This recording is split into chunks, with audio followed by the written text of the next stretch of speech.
Boa noite, gente. E aí, Hélio? Vamos entrando. Mais um Papo de Inseto na área. Karen, Agroísa, Carlos. Pessoal todo já entrando. Já aguardar a Carmen entrar e a gente já puxa ela. Começar já agradecendo o pessoal que está sempre divulgando aqui os papos de inseto. Esse foi bem divulgado. As abelhas fazem sempre um sucesso. Professora Michele na área. Um abraço aí, pessoal da UFTPR. Já aguardando aqui a Carmen. A gente já puxa ela. Karina, Carmen entrou. Já vou aproveitar e puxar. A gente, inclusive, estamos aqui. Oh, já estou falando o nome da universidade errado, né, Michele? E aí, Carmen? Ei, Thiago, tudo bom? Tudo ótimo. Tá me ouvindo direitinho? Tô te ouvindo super bem. Você tá me ouvindo direito? Perfeito. Gente, Primeira experiência no Instagram. não, eu vou precisar, eu vou cobrar créditos aí do Instagram, porque o que eu já trouxe de entomologista para criar conta, iniciar aqui no Instagram, já dei aulas de Instagram para vários entomologistas, então já estou. Não, Tá eu ainda não ótimo. aprendi, não. Já está ótimo, está aqui sem nenhum erro, já participando da live, já temos aqui quase 30 pessoas, já que já entrou rapidinho. Opa! Que Aqui legal. o negócio é rápido. Ah, Gente, então vamos entrando, já agradecendo todo mundo pela participação, pela divulgação que sempre fazem aqui do Papo de Inseto.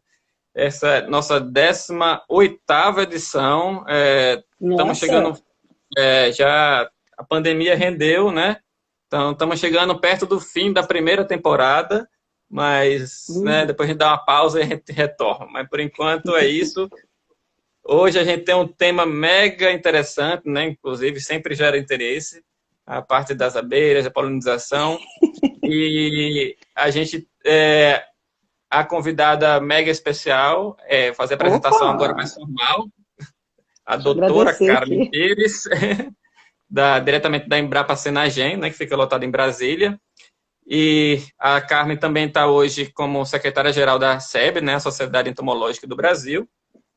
Ela é bióloga formada pela Federal de Viçosa, fez mestrado também em entomologia também na Federal de Viçosa e o doutorado na Northern Arizona University. Uhum. E, e hoje, né, como eu falei, está na Embrapa. E vem trabalhando forte nessa parte de polinização com abelhas sem ferrão. E, então, de antemão, Carmen, agradeço por você já ter aceito logo de cara o convite, né, de participar, de encarar a sua primeira live aqui no Instagram. Opa! E muito obrigado, né? Quem depois isso vai ficar gravado, fica no YouTube também do Insetos do Ah, Sertão. legal. Legal. Quem não segue não se inscreveu no canal do Insetos do Sertão do YouTube, é só se inscrever e depois pode compartilhar com os amigos. E aqui também no Instagram, no IGTV. Uhum. Então, Carmen, vamos começar nosso papo, porque esse papo rende, passa rápido. A gente pensa que uma hora demora, mas é assim, ó, é um É, piscar né? de olho. Isso. Então, temos que começar o Vamos papo lá. para não perder a oportunidade da sua presença aqui. E, como eu já falei para você, a gente tem um público que é bem diverso, né? E também temos muitos alunos que estão tá iniciando, tem um pessoal já com pesquisadores, a galera com experiência aí no campo, mas é sempre bom começar da base. E eu queria que você explicasse um pouco para o pessoal que está assistindo do que se trata o processo de polinização, para depois a gente entrar em outras questões Uhum. mais particulares, para a gente começar aí da base. Ah, tá legal. Bom, polinização é a base da reprodução das plantas, né? Então é justamente o transporte, né, do pólen, que é a parte da parte masculina para a parte feminina, né? E as plantas não se locomovem, né? Então ela, se vo- e vo- então para você ter uma fecundação, né, cruzada, né? Plantas indivíduos diferentes se cruzando, flores, você tem que ter um vetor, né? Você tem que ter alguém que vai ali, que leve o pólen de uma flor, ou da parte masculina para a parte feminina. E aí a gente tem flores completas, né? Flores que são masculinas e femininas, a gente tem plantas com flores femininas, flores masculinas, que é o caso da boboreira. Aí você tem é um universo. Eu não sou botânica, não, mas esse é um universo, né, da parte de reprodução. E aí, todas as plantas, né, que têm flores e frutos, né, são elas dependem desses agentes para promover a polinização. Sem polinização, não tem reprodução, né, vamos colocar, não tem reprodução das plantas, não tem produção de sementes, nem de frutos. Não sei se Ótimo. era essa explicação que você estava pensando. Era isso mesmo que eu queria, que é justamente as pessoas entenderem. Inclusive, tem plantas que se autofecundam aí, se elas têm a masculina, a feminina, e não precisam de agente polinizador. Não precisa de agente polinizador. Mas, assim, tem umas coisas muito interessantes, né? Por exemplo, a flor do maracujá, que eu gosto muito do exemplo do maracujá. Ele é uma flor completa, né? É uma flor hermafrodita, tem a parte feminina e masculina, mas o pólen da flor de maracujá, ele não é compatível com o óvulo, né, daquela flor. Então, ele tem que cruzar obrigatoriamente, porque se cai o pólen da mesma flor, ele não vai fecundar esse óvulo. E o mais interessante, tem que cruzar com um outro indivíduo. Não adianta você pegar o pólen de uma outra flor na mesma planta, entendeu? Então, é um mecanismo mais complexo. E aí tem várias coisas interessantíssimas. A flor do abacate também. Eu vou falar que, como eu não assisti, não conversei com você, eu fiz isso depois um amigo meu me explicou na Embrapa também, uma ignorância eu tinha um pé de maracujá aqui em casa que eu polinizei da mesma planta, entendeu? Aí depois o cara começou a rir da minha cara, falou que nunca que ia dar certo. Mas aqui no Inseto do Sertão tem um vídeo da mamangava polinizando uma flor de maracujá linda, maravilhosa. Depois vocês acessam lá, que é um vídeo perfeito. Eu que fiz. Carmen, mas continuando aí a conversa, antes que a gente entre nas abelhas, que é o grande xodó aqui do papo, mas o que, fora as abelhas, quais outros agentes polinizadores que existem? Então, você tem no grupo dos animais, você vai ter abelhas, você tem pássaros, né? Beija-flores são excelentes polinizadores, né? Aquele bico enorme, normalmente essas flores tubulares, né? Quando ele vai coletar o néctar, se suja, né? E aí ele faz mariposas, borboletas, você tem morcegos, né? Aqui, para quem mora aqui no Cerrado e gosta de piqui, sabe que o morcego e mariposa são os grandes polinizadores do piqui. É uma flor branca que se abre à noite e tal.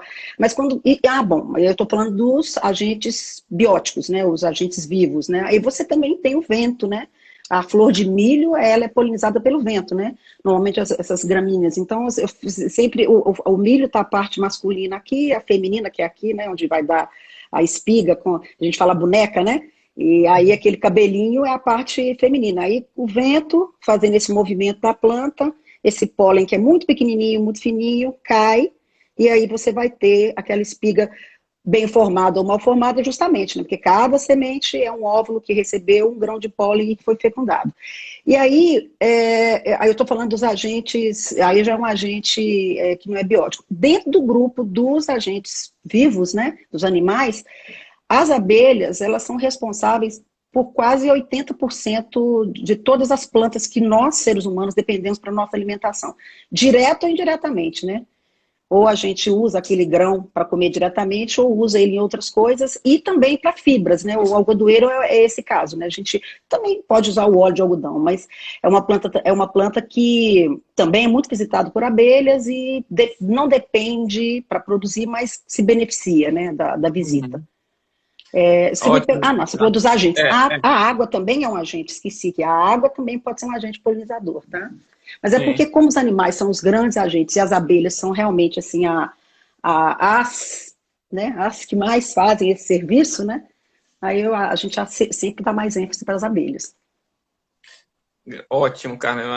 Estamos tendo já uma aula aqui, já temos mais de 45 pessoas, 46 participando aqui já da live. Tem aqui o Leonardo aqui entrou, o Lima, lá, o Pepino lá da Embrapa Senagem também. O Olha, quem entrou aqui, Davi Mater. Então, Meu filho. você falou aí, é interessante a gente conhecer, inclusive, todo mundo fala das abelhas, mas existem também outros, né? Agentes polinizadores para as pessoas conhecerem. E a gente Uhum. fala muito da Apis mellifera, né? Acho que é o inseto mais pop do mundo, acho que é a Apis mellifera disparado, né? Temos filmes, né? B-movie, Sim, tudo mais, né? Tem mil sim. coisas.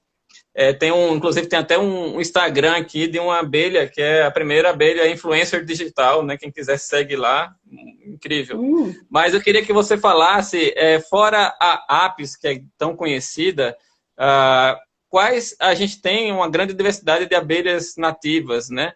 E que eu sei que você trabalha também muito com elas. Eu queria que você falasse um pouco dessas abelhas nativas que temos, né, e da importância que elas têm. Então, isso é mesmo, né? A gente sempre, quando fala, pensa em abelha, a gente lembra do mel e lembra da ferroada. Então, sempre é a Apis mellifera, né? Mas a gente tem uma infinidade, só para a gente ter uma ideia, né? No mundo, hoje, catalogado já são quase 20 mil espécies no mundo, né? Nas regiões neotropicais, nós estamos falando aqui no Brasil, falar do Brasil, nós temos catalogados 1.700 espécies de abelhas, e esse número vai mudar porque o catálogo Mouro, que é a nossa, vamos dizer assim, a nossa bíblia, né, que é onde está as informações de taxonomia e dos grupos, sua distribuição geográfica está reunida, esse catálogo está sendo revisado. Então, a gente vai ter esse número com certeza aumentando. Então, nós estamos falando de 1.700 espécies no Brasil, né? Nós estamos falando nas regiões, talvez uma perspectiva de quase 3 mil espécies para as regiões neotropicais ou até mais mesmo. E ao contrário do que a gente imagina, a maioria das abelhas, a maioria, não é social. A maioria é solitária. Essa é uma coisa que deixa todo mundo, poxa, não pensa sempre na colmeia, na rainha, no zangão, né? Não, a maioria é solitária e também a minoria produz mel. A gente tem um grupo muito, muito diverso aqui no Brasil, que são as abelhas indígenas sem ferrão, que a gente conhece como os meliponíneos, né? Se a gente falar o nome comum, todo mundo vai saber quem que é. Jataí, né? Mandaçaia, Mandaguari, Moça Branca. Esses nomes comuns vão variar de região para região. Mas a jataí é uma abelha super conhecida no Brasil inteiro, que ela também tem uma ocorrência muito grande. Essas abelhas não têm ferrão, essas abelhas produzem mel, alguns méis são de muito boa qualidade, assim, diferenciado, outros nem tanto. Por exemplo, a abelha arapuá, essa que enrosca no cabelo da gente aí, né? É uma O colônia, meu é ela terrível. tem. O Mas ela é meu muito. passa Ela é 3 horas para bem. sair. É verdade. Ela produz um mel que não é o mel de qualidade, mas ela produz mel, né? Então, essas abelhas, elas têm um potencial muito grande para a gente usar na polinização. E tem muitos estudos mostrando, né? A diversidade de abelhas nos ambientes agrícolas. Nos últimos 10 anos para cá, a gente produziu muita informação de qualidade, né? E aí eu estou sempre pensando nos ambientes agrícolas. Então a gente tem uma diversidade imensa de abelhas, muitas abelhas solitárias associadas a ambientes agrícolas, né? E é um universo grande. Assim, o pessoal vê aquelas abelhinhas metálicas, azuis, verdinhas, e sempre acha, mata, achando que é mosca, né? Mas elas são abelhas, abelhas associadas, muitas associadas às orquídeas, abelhas que coletam óleo, né? É uma infinidade. Assim, você me perguntou, A que você achou. Não, era só para falar de forma geral, realmente, das da abelhas nativas. diversidade, Você já falou aí bem, assim, né? E você acha que a jandaíra é a que está mais presente, assim, abundante, dispersa em diferentes ambientes no Brasil? Você Não, falou? mas não, a jataí, que A jataí. a jandaíra é uma espécie de abelha do gênero melípono, mas a jandaíra está mais restrita a algumas áreas aí do Nordeste, né? Do Nordeste, Isso assim, é uma coisa semiárido. também, exato, bem adaptada a esse, muito, né? Ela está bem adaptada ao clima, né? Ótimo. Carmen, depois a gente pode voltar também a algumas coisas, né? A gente vai conversando para passar, porque como o tempo é curto, né, a gente já está aqui com 50 pessoas participando, qualquer coisa a gente retoma depois alguns temas. Em relação a culturas que você já falou inicialmente, algumas que são beneficiadas, mas culturas importantes aqui, por exemplo, no Brasil, que são dependentes de abelhas, que você poderia citar que sem abelhas, no caso, elas não se reproduzem. Quais você poderia destacar mais? Maracujá é um. Maracujá sem abelhas não produz. Hoje, aí você vai falar assim, mas eu compro maracujá. Por que eu compro maracujá? É até muito bonito, bem polinizado, não é isso? Porque é tudo feito à mão, a polinização do maracujá. O maracujá de grandes áreas, ele é polinizado à mão. Porque ele tem uma dependência de abelhas grandes, né? São as que a gente chama de mamangava, mamangá, que o pessoal acha que é um besouro, né? Aquelas abelhas grandes, pretonas, assim. Muita gente tem muito medo até. Mas olha, um aluno nosso fez a TCC, né, com essa abelha, está trabalhando agora no mestrado, e ele nunca levou uma ferroada. Ainda coletava, identificava e soltava, né? Ele só em algumas amostras. Mas então, maracujá depende 100%. Se não tiver abelha, ele não produz frutos. Melão, melancia, abóbora, maçã, precisa. E aí você tem um grupo grande de plantas que tem um grau de dependência, assim, não é um grau 100% igual coisa, mas se beneficia. E esse benefício ele vai ser variável, né? E então, se você tem algumas não precisam, né? Feijão se beneficia muito pouco, mas tem o mais interessante é que aquelas plantas que a gente nem falava, nossa, não precisa, se beneficia e bastante, né? Por exemplo, algodão, soja. Eu tô aqui com eu queria que você puxasse esse segundo tema aí, porque a gente está acostumado a conhecer essas culturas que são dependentes das abelhas, né? Então, por exemplo, o melão e tudo que você citou aí, abóbora e tudo mais, né? Se não tiver abelha, simplesmente não temos os frutos formados, não tem a polinização. Mas tem algumas culturas que podem ser beneficiadas, elas não são dependentes, mas podem ser beneficiadas, né? Então, que você começou a falar. Então, que tipo de benefício são esses que essas culturas podem ter? Então, você pode ter... Bom, primeiro, o fruto bem formado, né? Aí, quando falo fruto bem formado, já lembrei logo do morango, né? Muitas vezes você vai comprar aquelas caixinhas de morango, por cima tá aqueles bonitos, todos inteirinhos, e por baixo tá aqueles mais feinhos, né?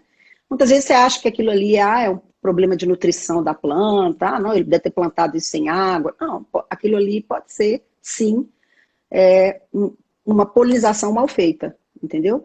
E o morango é esse exemplo. Então, por exemplo, um fruto bem formado, mais pesado, no caso de alguns frutos com mais polpa, né? Aí você já tem trabalhos mostrando também a influência das abelhas na qualidade, por exemplo, na doçura do fruto. Aí tem todo um mecanismo molecular e bioquímico, você não me pergunta não, porque eu não vou saber te explicar, mas eu já li sobre isso, né? Como que a polinização feita por abelha vai influenciar nisso. Desencadeia algumas reações bioquímicas, né? Então você tem essa questão, aumenta a produção, né, em termos de tamanho de fruto, peso, né? E por exemplo, produtos que você come, você depende da semente. O algodão, eu vou dar o exemplo do algodão. O algodão, cada semente que é produzida, né, cada óvulo que é fecundado forma uma semente. E a fibra do algodão, ela cresce em torno da semente, né? Então, uma semente a menos, uma semente xoxa, que a gente fala que não foi fecundada, é menos fibra no algodão, né? Então, e aí, por aí vai. O algodão, você me disse antes que é o desafio, né? Porque é uma cultura que tem muito inseticida, né? Então, assim, ela poderia ser beneficiada com a polinização, mas, porém, é um desafio pela quantidade de inseticidas, né? O algodão, ele é uma planta, o algodão é uma planta muito interessante, não é porque eu trabalhei com algodão, não. Ele é uma árvorezinha, ele é uma árvore, né, semi-perene. Antes, aí no Nordeste, se plantava os algodões arbóreos, que você chegava no final da safra, coletava a pluma, cortava, aquela parte que sobrava ali era triturada para dar para os animais, e ele vinha, cumpria o ciclo, né? Vinha a chuva, ele reproduzia de novo. Então, ele é uma árvorezinha que tem muitas, as flores são muito atrativas para inseto, de um modo geral, não é só para abelha, né? Produz uma boa quantidade de pólen, tem nectários florais e nectários extraflorais também, né?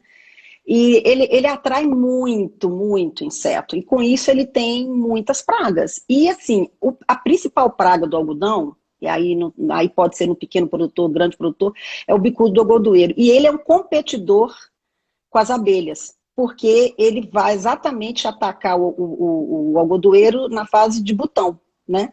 E aí ele já destrói o recurso que a abelha busca. E é o recurso que o produtor precisa, que ele precisa da flor e precisa né, da fibra. Então, como a gente não tem hoje uma boa metodologia alternativa para controlar o bicudo, o uso de inseticida para o bicudo é muito grande. E então esse é um desafio, viu, Thiago, para os entomologistas. É inserir as abelhas dentro do sistema de produção. As abelhas, de um modo geral, elas têm que ser levadas para o sistema de produção como um insumo, entendeu? É uma coisa é um serviço que o produtor pode ter, ou alugando colônias, ou mantendo as abelhas no entorno, e nesse caso de graça, né? E nós temos que pesquisar isso aí, isso é um desafio para pesquisa. Se tem muito estudante aí no grupo, gente, aqui, ó, manejo integrado de pragas, levando em conta a abelha como insumo. E E você já você me colocou aí o perguntou qual desafio outra maior, coisa? né? Então, que o empecilho é justamente o bicudo, né? Então, encontrando um manejo diferenciado biológico para o bicudo vai facilitar bastante entrar Eu acho que mas assim, antes da gente chegar nesse manejo biológico, a Embrapa está trabalhando nisso há muito tempo, não é uma coisa que vocês fazem assim, né, para conseguir, né? Nesse ponto a pandemia está ensinando muito, né? As pessoas estão vendo que você não vai na prateleira e pega um resultado, agora eu estou com coronavírus, vem cá, vou pesquisar, vou desenvolver rapidinho aqui, não é, né? Então, demanda muito trabalho básico, muito trabalho de biologia, de ecologia, mas eu acho que tem coisas que poderiam estar nesse meio do caminho, sabe, Thiago? Por exemplo, a abelha, ela visita as flores no algodoeiro durante o dia. Nós temos um pico. Claro que desde que começa o sol nascer ali e tal, já tem algumas espécies, né? Mas nós temos uma abundância maior e uma diversidade maior num determinado horário do dia, né? Se você conhece a fauna de abelhas que visita seu algodoeiro na região que você está produzindo e você tem condição de repente, fazer suas aplicações de produtos fora do horário de visitação, e eu acho que isso pode ser tentado. Eu acho que pode. sim, A gente teve sim. um exemplo disso com a abóbora aqui no DF. Sim. Um produtor Como um conhecimento básico, né, de comportamento, de visitação, é importante para você fazer o manejo, que é uma coisa que muitas vezes é básica, mas tem pessoas que não aplicam e acabam aplicando em momentos que estão tendo visitação de abelhas e você tem um prejuízo sem nem se tocar disso, né, com cara? certeza, com certeza. Bem, tem uma participação grande aqui. Só vou trazer uma pergunta aqui de um assunto que a gente estava falando, depois a gente continua. O Sherrick, Uhum. inclusive da Embrapa Algodão, ele perguntou sobre, quando você estava falando da mamangava, se existe algum tipo de estudos que possibilitem uma criação, como se faz com a Bombus lá fora, que poderiam pensar em relação a fazer com as mamangavas aqui no Brasil. Então, eu sei que tem pessoas trabalhando nisso, sabe? Procurando fazer criação com as bombas que ocorrem nas nossas regiões. Aqui na América do Sul tem um grupo na Colômbia, me parece, trabalhando com isso. Eu estou aqui na dúvida, Sherry, vou ficar te devendo, mas tem sim. E eu acho que é do Cury, que está trabalhando, que foi professor lá em Viçosa, inclusive. Eles têm trabalhado com aspectos básicos, né, de genética e de biologia, buscando a criação de uma espécie que ocorre lá, né? Aqui, não sei, assim, atualmente, um estudo mais de agora, não sei. Mas é uma coisa que nós deveríamos pensar. Ó, o Anderson Yokoyama aqui falou sobre a questão do bicudo, né, que infelizmente ainda é necessário para o uso de fipronil na semente para o bicudo da soja aqui no oeste do Paraná. É um bicudo da soja, já vai. Qual seria o bicudo da soja? você que estava falando, Será que é o percevejo? Pode ser o percevejo da soja? Não sei. Eu fui ler, estava achando que ele estava falando do algodão, na verdade. Mas, continuando, Carmen, você estava falando, então, dessa questão das culturas que são beneficiadas, né, com a questão, não dependem, mas são beneficiadas. E você está participando, liderando um projeto bem legal em relação à polinização em cultivo protegido, né, principalmente para o tomateiro. Queria que você comentasse um pouco desse projeto, qual é o objetivo desse projeto, quais os desafios que vocês têm. Então, é um projeto que a gente tem parceria, né, nós somos, tem a Viçosa conosco, a UNB, agora a gente está começando uma parceria com a Unesp de Botucatu, e também com o setor privado, né, tem 2 fazendas trabalhando conosco nesse projeto. O nosso objetivo principal é selecionar algumas espécies de abelhas sem ferrão para o uso de polinização em cultivo protegido. Nós estamos começando com o tomate, porque é uma cultura que demanda, né? Quando você traz o tomate para dentro de uma caixa de vegetação, você necessariamente tem que fazer uma polinização manual, né? O tomate é um exemplo de quando ele está do lado de fora, o vento ajuda nessa polinização. E ele é visitado por abelha também. Mas quando você leva para dentro de casa de vegetação, você tem que soprar as flores ou bater fitilho, né?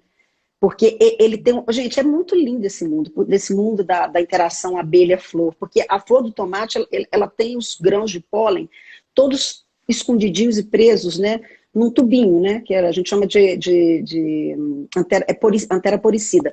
É um buraquinho na ponta, quem tiver curiosidade de ver uma flor de tomate, vai ver as pétalazinhas, e aí tá ali as anterinhas todas juntinhas, e aí você tem que bater aquilo. Então tem que ser uma abelha que chegue nessa flor para coletar o pólen e que vibre a flor. E que no inglês a gente chama de buzz pollination, que é bem o barulhinho que ela faz. Se procurar na internet, vocês vão achar. Ela segura nessa parte onde estão as antenas e vibra. E no que ela vibra, ela faz zzz, e você vê ela coletando e o que sai, e o que sobra ali, que fica solto no corpo, ou que cai no ar ali, nas outras flores, que faz a polinização do tomate. E o desafio para a gente na casa de vegetação é que quando você leva essas abelhas para esses ambientes, nós estamos trabalhando com as nossas abelhas sem ferrão. Os trabalhos, nos últimos 15 anos, teve muitos trabalhos feitos, né? Talvez nem tanto, mas teve alguns trabalhos feitos com as abelhas nossas nesses ambientes. Mas os resultados não são muito consistentes, tanto que a gente não tem uma tecnologia. Se você me perguntar assim, eu quero qual abelha que eu vou usar na cultura tal, eu quero pimentão em casa de vegetação, qual abelha que eu vou usar? E o que eu vou, e aonde eu compro essa abelha? Entendeu? E quantos ninhos? Você não tem uma tecnologia desenvolvida. Justamente porque os resultados, eles não são... Mostra muito o potencial de uso, né? A maioria das culturas se beneficiam, mas você tem um problema. As abelhas têm uma questão de aclimatação nesse ambiente. Essas casas aqui no Brasil, a gente tem que lembrar que aqui no Brasil, pelo menos na nossa região, a gente usa essas casas não por causa do clima, mas para proteger principalmente de pragas, chuva e etc. E essas casas, elas chegam a temperaturas terríveis, e isso prejudica as abelhas. Além do que, os materiais que são usados nessas casas, eles têm também, ele é feito de várias camadas, aí a gente foi entrar nesse mundo da plasticultura, né? A tecnologia são várias camadas e você vai colocar o que você quer em cada camada. Então, proteção UV. Eu, na minha ignorância, achava que a proteção UV que era colocada nesse material era para aumentar a durabilidade desse material, afinal de contas ele está exposto ao sol, à poeira e tal. Mas não, conversando com o pessoal da indústria, eu sabia também, na entomologia a gente sabia também que era para desorientar os possíveis insetos pragas dentro da casa, né? E aí eu falei, não, então, a maioria dos trabalhos, a gente sabe que as abelhas sem ferrão, elas usam a faixa do ultravioleta para se orientar. Eu falei, bom, então com certeza esses filtros que são colocados estão desorientando essas abelhas.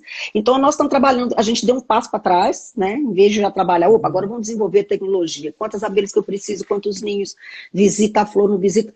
A gente deu um passo para trás e agora nós estamos tentando entender o comportamento dessas abelhas nesses ambientes, né, nesses diferentes materiais plásticos, e testando, por exemplo, a questão da temperatura, e aí nós já trabalhamos em casa de vegetação onde a altura, você fala na calha, você pensa numa casa de vegetação assim, então a altura na calha é aqui, né? Então nós já trabalhamos em casa com 3 metros, 4 metros, 5 metros, 6 metros de calha. Aí quando você tem essas casas maiores, grandes, o comportamento dela muda, e aí isso pode estar relacionado com a temperatura. É um desafio, é um desafio. Então nós temos muita coisa ainda muita água passar debaixo dessa ponte, sabe? Porque nós temos que Como você testar falou, isso né, aí. Carmen? Como você falou, comentou sobre a questão da importância da ciência as pessoas muitas vezes não imaginam quantos estudos você precisa até chegar. Então, você está querendo chegar numa recomendação de abelha espécie X, vou colocar tantas Uhum. caixas, liberação. Mas para você chegar nisso e ter essa recomendação, olha quantas coisas você está falando, você está precisando estudar, né? Não, Para tentar. eu tô precisando, eu falei, gente, eu queria ser assim um pouco mais nova, porque eu achei que ia voltar a fazer física, fazer ótica, porque é isso, olha o que a gente está estudando, nós estamos precisando estudar a questão da transmitância desses materiais, entendeu? O que chega, o que passa, a irradiância desse material, dessa luz nesse ambiente, né? Nós temos um aluno de doutorado da UNB nesse projeto conosco, que ele tá voltando lá, estudando, né? Ele é biólogo também, né? Porque a gente tem que estudar isso aí, né? Para poder. Porque imagina, Tiago, a gente tem casas de diferentes tamanhos, com diferentes materiais de cobertura, é uma infinidade. Só para você ter uma ideia, o Laboratório de Física da Embrapa Instrumentação está trabalhando conosco nesse projeto. E aí, o que a gente queria ver de cara era selecionar um material que filtrasse menos, né, que deixasse passar mais ultravioleta. Então, eu falei, bom, agora eu vou procurar o pessoal da indústria. De cara, nós mandamos para a nossa colega lá na Embrapa Instrumentação, a Débora Milori, 21 materiais diferentes para ela fazer, o aluno dela que está trabalhando com ela, o Luiz Carlos, né, para fazer essas curvas de transmitância para a gente. 21. E olha que nós pegamos aqueles que eram mais vendidos, né? Não pegamos todos. E aí, então, nós temos casas de diferentes tamanhos, com diferentes materiais de cobertura, né? Com diferentes alturas na calha, então a temperatura dessas casas varia imensamente, né? E nós temos quantas abelhas para testar? Então, quais abelhas que eu vou testar, né? É uma Isso veio uma infinidade. pergunta aqui, Carmen. A Ingrid Bio aqui perguntou quais as espécies de abelha sem ferrão que vocês estão utilizando para esse experimento do tomate. Então, na verdade, Ingrid, a primeira coisa que a gente queria fazer era selecionar uma espécie que se adaptasse a esse ambiente, né? Então, e que pudesse atender às diferentes demandas, né? Porque hoje a gente tem, sendo cultivado dentro dessas casas, a gente tem tomate, pimentão, melão, morango. Então, são flores com necessidades diferentes de abelhas. O morango, por exemplo, ele precisa de abelhinhas menores, mais delicadas na hora de visitar as flores. Então, o que a gente fez? A gente está usando o tomate como modelo, para o tomate vai ser a Melipona quadrifaciata, né, que é a mandaçaia, que é uma abelha que tem essa capacidade de vibrar e tal. Mas a gente também está trabalhando nesses ambientes, nós estamos trabalhando com a mandaguari, que é a Scaptotrigona postica, aqui na nossa região a gente chama ela de mandaguari, e a moça branca, que até essa foto que está aí no flyzinho que você fez aí para chamar para essa conversa. A moça branca é a Friesomelita varia, né? Por que a gente selecionou essas três? A gente fez mais ou menos uma matriz de seleção, né? Aí a gente está trabalhando com uma abelha que tem uma capacidade de vibrar, que é a mandaçaia, que é uma abelha maior. A gente está trabalhando com uma abelha de tamanho médio, que é a mandaguari, e uma abelha menorzinha, que é a moça branca. Então, todos esses estudos em relação à ultravioleta, à temperatura, que não estão relacionados diretamente com o tomate, nós estamos caminhando com as três espécies. Para o tomate, nós vamos trabalhar com a mandaçaia, porque nós já temos vários trabalhos mostrando, né, a capacidade da mandaçaia, da visita da mandaçaia em aumentar, né, a produtividade, né, a produção do tomate. Maravilha, Carmen. E você acho que você citou antes, mas no caso, o tomate, ele polinizado por abelhas, ele aumenta de tamanho e também pode modificar também aquela questão de doçura e tudo, foi com tomate ou é outra? Com tomate. É um dos parâmetros que a gente vai avaliar. Porque tem uma coisa muito interessante em relação à polinização, né, feita por abelhas, é que você não tem uma receita. Você vai falar assim, olha, vai fazer assim, assim, assim, não. Mesmo para uma espécie, você pode ter variedades que se beneficiam e variedades que não se beneficiam. Entendeu? O algodoeiro mesmo, a gente viu isso. Teve pelo menos uma variedade que a gente não viu incremento nenhum. Nossa hipótese até que ela é tão homogênea, a variedade, que você pode cruzar pólen com óvulo de coisas que ela não... Essa é a nossa hipótese, não sei se... pode ser uma tese isso aí, pode arrumar alguém para trabalhar com isso. É por isso que a pesquisa é fascinante, né? Porque você tem a imagem, só de um estudo que você está falando aí, a quantidade de variabilidades e possibilidades de novas pesquisas, inclusive, né, que você está falando. Tudo que você pesquisa, no final, você termina com mais perguntas. Né? Com mais perguntas, né?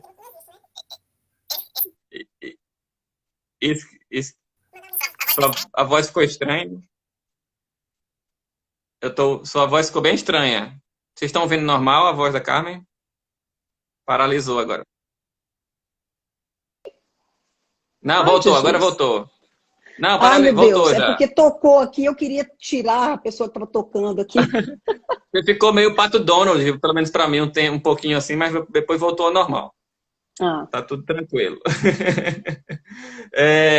E uma pergunta que o pessoal sempre faz, Carmen, é como é que faz para tentar aumentar a incidência de abelhas em sua área, no seu cultivo? O que é que eu sei que tem 1000, né, imagine, variações que podem ter isso aí, mas tem algumas coisas gerais que você pode recomendar, considerando o aumento de visitação? Então, a abelha, ela precisa de recurso floral, né? Ela precisa de néctar e ela precisa de pólen. Então, com certeza, você ter diversidade de plantas no entorno do seu cultivo, ou se você tiver condição de fazer policultivos, né? Isso vai incrementar. Manter áreas de vegetação natural no entorno, ou entremeado, né? Observar os horários de controle. Aí vale também para o biológico, né? Qualquer coisa que você perturba a abelha, é só você observar a abelha visitando flor. Se você perturba um pouquinho, ela já sai. Então, evitar qualquer tipo de manejo no horário de visitação. Irrigação, se você vai irrigar e puder, faça irrigação então por gotejamento, alguma coisa que você não vai perturbar as flores também, que você coloque a água ali, né? Ou fora do horário. Não preciso nem falar na questão da escolha do produto que você vai usar para controle de pragas, né? Se usa biológico, né? Que mais? Bom, aí você tem as abelhas solitárias que fazem ninhos em ocos, né? Que fazem... então, hoje você pode... Na internet tem até modelinhos, né? Você vai fazer o hotel das abelhas, né? Que você vai colocar tubinhos de bambu com diferentes diâmetros, né? Para você ter diferentes espécies fazendo seus ninhos. Basicamente aqui a gente tem um isso. exemplo, aqui no Vale São Francisco, a gente tem um exemplo das Centres para a acerola, né? E da possibilidade de fazer ninhos para tentar atrair também, né? Os tronquinhos com furinhos para atrair. Mas legal. Temos aqui mais de 60 pessoas, tem gente aqui de Misiones, Argentina, mandando Eu vi uma pergunta que me passou aí rápido aqui, alguém me perguntando sobre a questão de financiamento, participação da iniciativa privada. Eu acho que tem uma pergunta dessa. O André perguntou aqui como é que se faz para desenvolver tantos fenômenos agrotecnológicos, mas sem fomento à pesquisa, como tem ocorrido no país. E perguntando se a iniciativa privada colabora.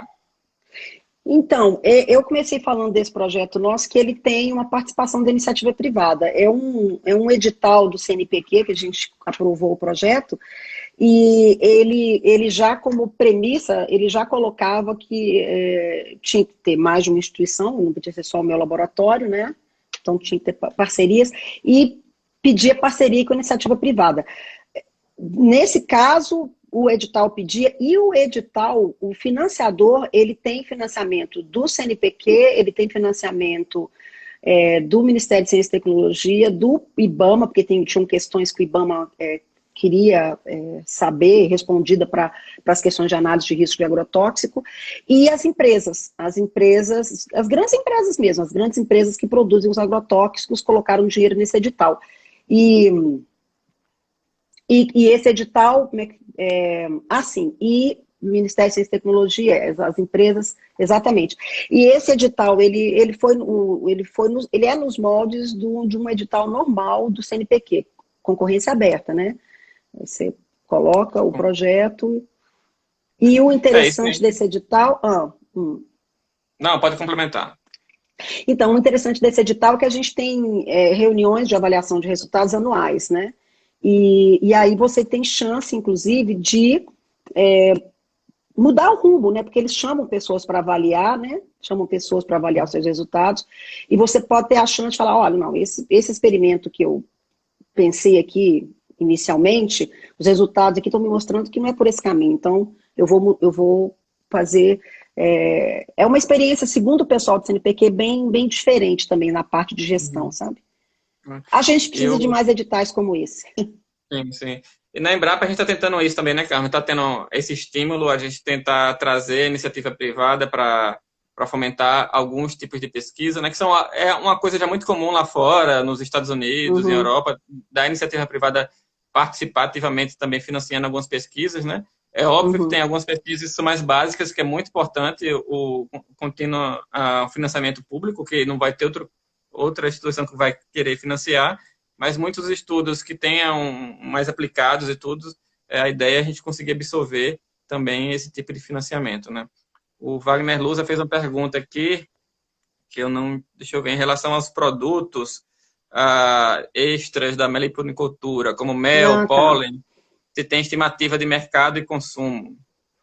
Bom, eu não tenho muita estimativa de mercado e consumo, mas assim, nos grupos de criadores de abelha que eu tenho participado, né, no WhatsApp, uma das coisas que eles colocam é que o brasileiro, eu vou falar do mel de Apis mellifera, que o brasileiro não consome mel. Não consome mel. O nosso costume de consumir o mel é como medicinal. Eu tô com uma tossezinha, eu tô gripada, eu tomo mel. Mas não tem um costume de consumir o mel como um alimento. Entendeu? Eu vou adoçar alguma coisa só com mel. Não. Então, isso é uma coisa também isso em relação ao Apis mellifera. Então, o mel de melípona ainda não é um mel muito consumido. Você vê, quando a gente fala no mel da jataí, todo mundo só pensa no mel da jataí como medicinal. E só pensa no própolis como medicinal, né? O consumo, eu não tenho esses números, mas o consumo ainda não é grande. Aqui no Brasil ainda não. Mas é um mel delicioso, gente. O mel das abelhas sem ferrão é muito bom. Sim, não, eu já tive oportunidade aqui de receber alguns aqui da região, são realmente maravilhosos. E essa é a questão do consumo, realmente, né? Eu nunca tinha nem pensado nisso, Carmen, mas é verdade, né? Quem tem a oportunidade de viajar para o exterior, várias vezes sai no café da manhã, no hotel, tem lá mel para várias coisas para você colocar, e a gente aqui não tem esse costume realmente de usar como muitos países usam. A Mônica Ishikawa, que é agrônoma aqui da região de Petrolina, falando, na verdade, que na Alemanha que ela viu campos de flores nativas financiados pela Bayer para compensação dos danos causados pelos neonicotinoides, que poderíamos adotar aqui também. Sim, é uma ideia que na Europa está acontecendo muito. E uma coisa que está acontecendo muito também na Europa, em diferentes países, também acho que nos Estados Unidos, são iniciativas de participação do público leigo em projetos de proteção ambiental, de um modo geral, mas de proteção às abelhas, entendeu? São pessoas, jardins para abelhas nas casas, incentivo das próprias prefeituras, tem algum movimento acontecendo nisso. Mas esses corredores de flores, com certeza, é uma coisa que a gente realmente poderia pensar em usar aqui no Brasil. Bem interessante. Já estamos chegando aqui quase a 45 minutos do papo, com 50 pessoas aqui participando ativamente do nosso, fazendo perguntas, todo mundo doido pelas abelhas. Tem uma pessoa que colocou aqui que o mel é enjoativo. Não, mas você come pouco, Não precisa comer assim muito. Perdeu a amizade aí, viu? Não. Mas outro assunto que eu acho bem interessante, Carmen, tem chegado no Brasil e vários outros países da América Latina algumas empresas europeias que são empresas de controle biológico e também trabalham com polinizadores, né? e principalmente com a bombos, né, que é mais famosa e utilizada. E tem se levantado muita discussão em relação à possibilidade de introdução dessas abelhas. E como você enxerga esse cenário? Quais são os riscos? A gente já tem algum exemplo em outro país aqui na América Latina que introduziu e teve alguma consequência disso? Bom, qualquer organismo exótico, ele pode ter, sim, né, pode ter efeito deletério, né, efeito negativo na fauna local. E no caso da bombos, tem sim, já tem resultados mostrando o efeito negativo, porque o grande uso da bombos, né? Bom, para começar, que o uso dela hoje comercial, ela já é comercializada, né, em mais de 50 países, porque é a espécie de bombos que é comercializada, é a bombos terrestres, e ela tem uma ocorrência na Europa, no noroeste da China, noroeste da China? Não, sudoeste da China ali e tal, e noroeste da África. E aí, então, nesses países, ela tem sido usada, né, já comercialmente, levou aí uns 30 anos, né, até desenvolver a tecnologia das biofábricas, mas o que aconteceu? Ela foi levada para alguns países onde ela não ocorria, por exemplo, aqui no Chile, e para polinização de tomate também, em caso de vegetação, ela escapou, e ela se deu muito bem nos ambientes naturais, porque ela é uma abelha maior do que as outras, assim, né?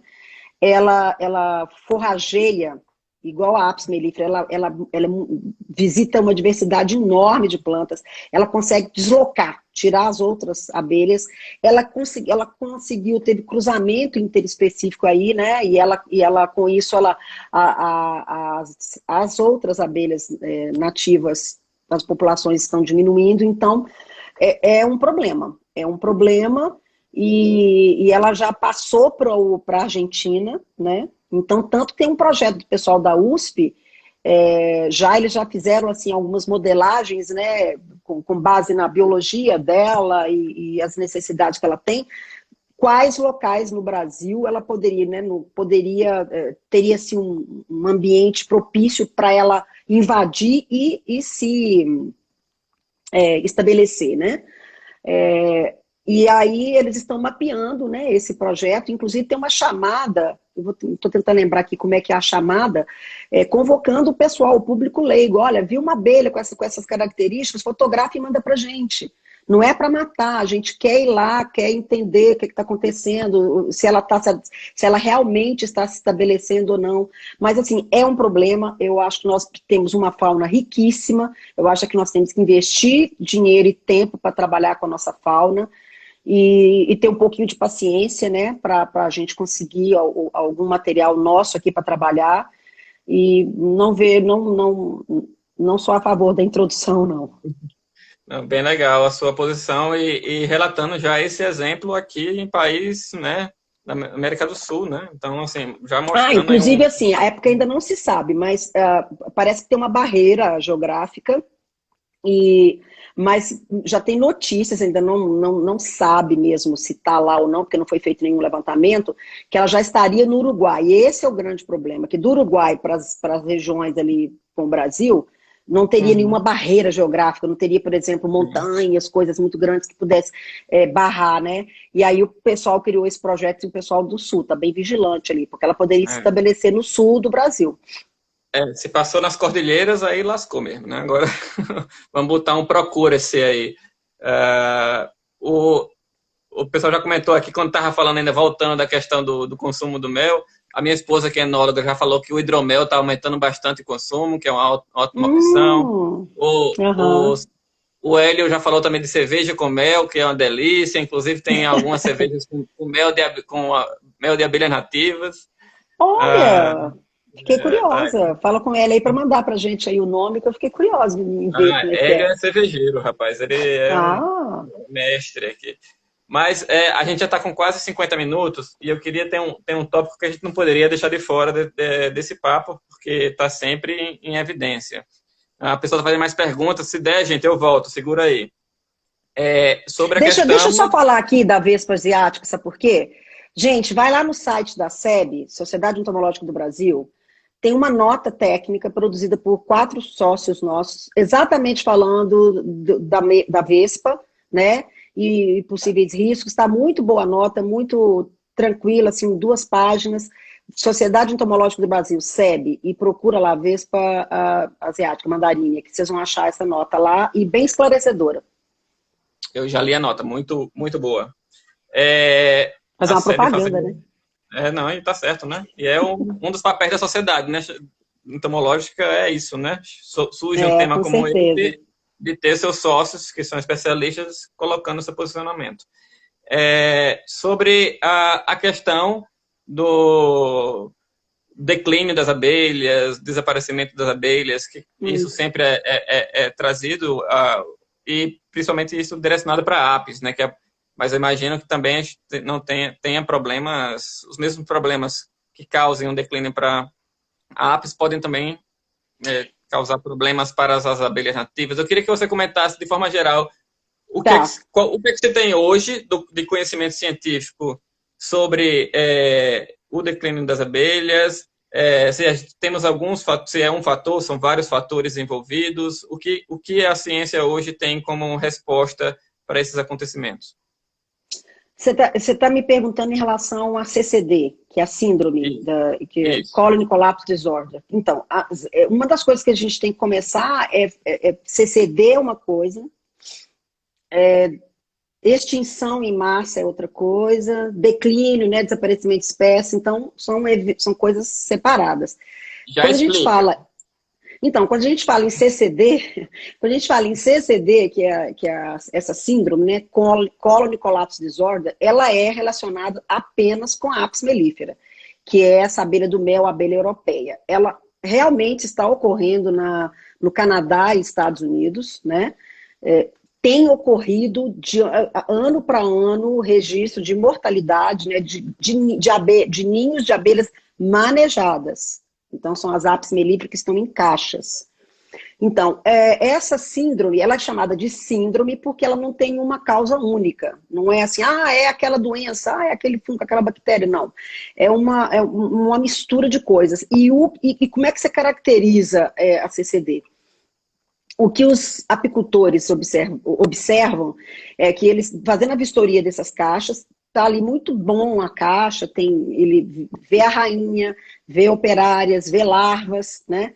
Num dia, daí 3, 4 dias ele volta, a rainha tá lá, os jovens, né, as larvas estão lá, aquelas abelhas mais jovenzinhas, né, que ainda estão naquela função de fazer o cuidar do ninho, ainda estão lá, mas ele não tem as operárias. É como se assim, debandamos, não quero, que eu vou fazer greve, tchau, some, entendeu? E, muito importante, não vê indício de abelha doente, né? Foi atacada por um fungo. Não tem indício de abelha doente, nem mortas dentro do ninho e nem mortas no entorno, entendeu? Porque quando você chega perto do ninho de abelha e você vê muitos indivíduos mortos do lado de fora, é um indício de alguma coisa ali no ninho, alguma coisa que veio, alguma coisa que elas coletaram que não fez bem, ou um inseticida que foi batido ali por perto. Mas não tem isso, né? Então começaram a aventar várias coisas. E aí, gente, a apicultura nos Estados Unidos, hoje o grande negócio do criador de abelha nos Estados Unidos é alugar as colônias para polinização. E é muito comum o apicultor, ele tem aquela apicultura móvel, né? As abelhas são colocadas dentro de caminhões, então na época da floração das amêndoas na Califórnia, essas abelhas são levadas para a Califórnia. Aí chega na época da maçã na costa leste dos Estados Unidos, na região ali do estado de Nova York, sei lá, por ali, né? Leva as abelhas, posso estar falando bobagem, pode nem ser as abelhas, mas é de um lugar para outro, né? Sim, sim. E aí, essas abelhas são confinadas, então elas têm a CCD, qual que é a conclusão que os pesquisadores chegaram? Que você pensa nessa situação. É uma abelha que está confinada, ela recebe alimentação artificial, muitas vezes não é alimentação de boa qualidade. Imagina, a Apis mellifera, ela visita um monte de coisa. Aí você confina, você vai dar um pólen só de uma coisa, vai dar um açúcar, né? Normalmente sacarose e tal. Então, confinada, comendo mal, exposta a ambientes com inseticida, as abelhas americanas, elas são mais susceptíveis ao varroa, que é um patógeno. Então, é uma mistura, por isso que se chama síndrome, entendeu? Esse problema. Não é associado só ao inseticida, ou só à doença, ou ao desmatamento. Mas agora, vamos pensar, então, na outra coisa que eu falei, que é extinção de espécies. Tudo isso pode causar extinção de espécies, mas o grande causador de extinção de espécies, aí isso vai para todos os insetos. Desmatamento é o grande vilão. As abelhas dependem dos ambientes naturais para comer, ela precisa das flores para pólen e néctar, e elas precisam das plantas para fazer seus ninhos. Muitas das nossas abelhas, sem ferrão, fazem ninhos ou dentro dos troncos ou associados aos troncos, né? Então, assim, o grande vilão que leva à extinção de espécies é o desmatamento.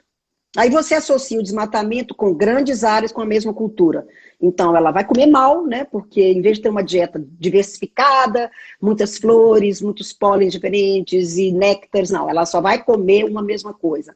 E aí, além disso, tem o problema da necessidade do uso de inseticida para as grandes áreas de monocultura, né? Gente, eu não estou falando aqui que o nosso produtor é culpado, não. O nosso modelo de produção, nós somos culpados, porque nós temos grandes áreas de produção. E como trabalhar em grandes áreas, né? Então, eu não sei se eu respondi a sua pergunta sobre a CCD. Respondi. É a Apis mellifera, isso é bom as pessoas. Ainda não temos casos de CCD no Brasil, tá? Nós temos casos de mortalidade em massa, tá? Nós temos casos de mortalidade em massa que precisa ser investigado, realmente. É o uso indevido de agrotóxico? Não é o uso, o que está acontecendo? Mas CCD nós ainda não temos no Brasil. A gente publicou na nossa revista da Embrapa, Pesquisa Agropecuária Brasileira, em 2016, uma revisão sobre esse assunto. Não mudou muito mais de lá para cá, mas lá está bem explicadinho, né? Eu não sou especialista nas áreas, mas eu convidei pessoas que são especialistas para escrever essa revisão, então confio bem no que está lá. Carmen, assim, foi maravilhoso. Acho que uma aula, basicamente, você deu agora também dessa parte, né? Tá todo mundo elogiando a sua eloquência, a sua didática aqui toda. Acho que todo mundo teve uma verdadeira aula. Que bom. Já vamos aqui em 57 minutos, mas esse assunto realmente, né?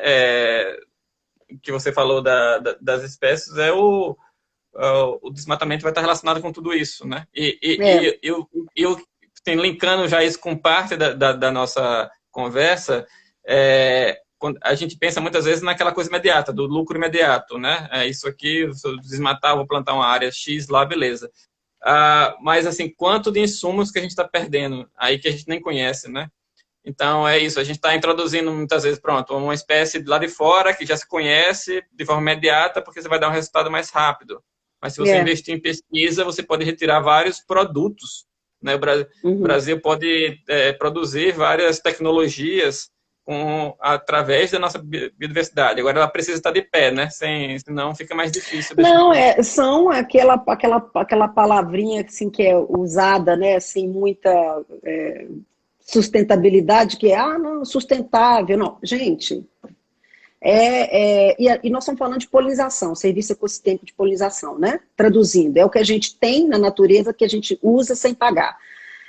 Mas nós também podemos puxar controle biológico. Controle biológico conservativo é isso. Se você preservar essas áreas, você vai ter dois serviços maravilhosos, que é controle biológico de pragas e polinização.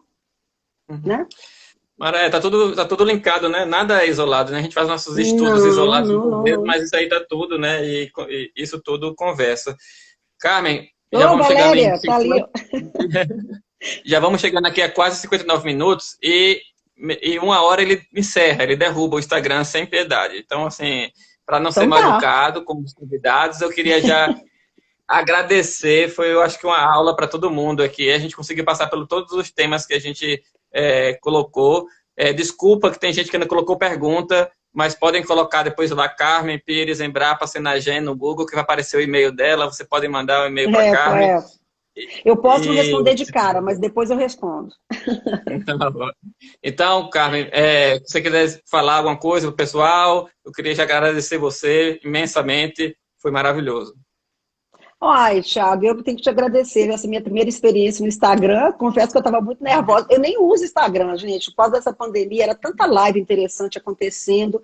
E aí, uma vez eu roubei, né, do meu celular do meu filho. Falei, coloca o seu Instagram aí que eu quero assistir uma live aqui. Eu falei, bom, eu vou ter que fazer, né? Mas assim, obrigado pela oportunidade. Realmente, passou depressa, né? Quando a gente fala de alguma coisa que a gente gosta. Ótimo, Carmen, 10 segundos para acabar. Muito obrigado, beijão. Valeu, gente, todo mundo, obrigado por tudo aí. Fica em casa, Até hein, a Thiago? próxima. Fica em casa, hein? Pode deixar. Tchau, tchau. Tchau.